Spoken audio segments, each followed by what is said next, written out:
He thought it was just a regular piece of paper, but it turned out to be a certificate of sobriety.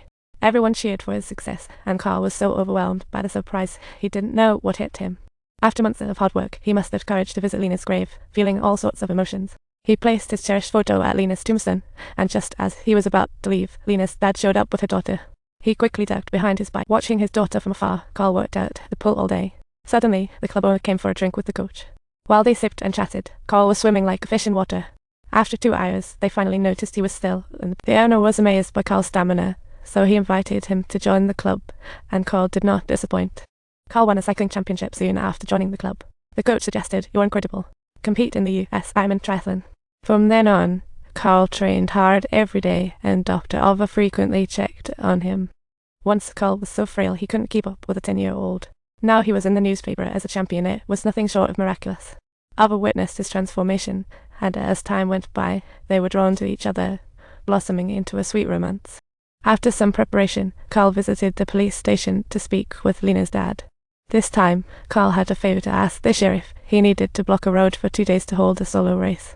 Ultimately, under official supervision, Carl broke the European triathlon record.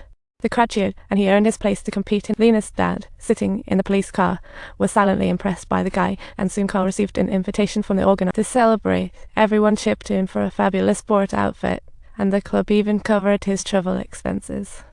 Now, Carl had taken to glancing back at his progress, but unlike before, he had totally transformed. No more sign of his. He aimed for even better results, practicing even in the evenings. However, disaster struck during one night training. He was hit by a car, fracturing his right leg. Talk about adding insult to it. Unfortunately, his nurse was careless and overlooked the accident report, adding 2 milligrams of sedative to his Roman 4. What a blunder. You know, someone who's kicked addiction absolutely shouldn't touch drugs again. Luckily, Dr. Ova showed up just in time. She quickly removed the Roman 4, but an hour later, the cravings hit, and it felt like his heart was being ripped apart. Hallucinations loomed until he saw his daughter smiling at him, and just like that, he felt a glimmer of hope. This accident took quite a toll on him. Dr. Ova said if he's lucky, he might be able to walk again, but running, that's off the table.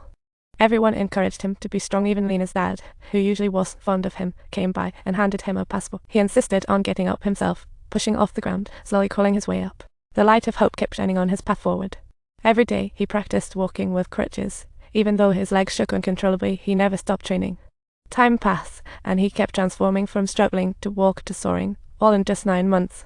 This was the power of hope, truly a medical miracle. However, Dr. Ova was quite worried. Young athletes could drop dead anytime during every step Carl took posed a life-threatening risk. Any moment could trigger a fatal incident due to overexertion. Ova didn't want Carl to race, but the coach said loving someone means supporting their dreams. Seeing Carl's recovery, Lena's dad found her. This time, he was there for Rebecca. He worried he might leave his granddaughter one day, and if something happened to Carl during the race, but Rebecca wouldn't have family left. Regardless of how Lena's dad expressed his opinion, she was determined to participate in the race. And when Lena heard Carl say so, Lena's dad's face broke into a delighted grin. She let go of her grudges, genuinely accepted Carl, and when ready, they headed to America. The coach delivered some bad news. The organizers unexpectedly doubled the race distance. She could just travel instead. It wasn't worth the hassle. The organizers changed the rules without permission. No one would blame her for not participating, and her body couldn't handle the strain. The coach admired Carl's courage, then opened the trunk to reveal a shiny new bike. It was a gift from Ova.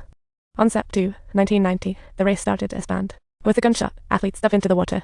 The Ironman arena was filled with determined athletes, each pushing towards their personal limit. Halfway through the swim, many competitors dropped out due to fatigue. Carl almost faced the same fate. Thankfully, a lifeguard pulled him out. After a quick breather, he promptly dove back in. After completing the 8 km swim, the coach informed him he was 10 minutes behind the leader. She quickly changed her clothes and rushed to start her best event, cycling.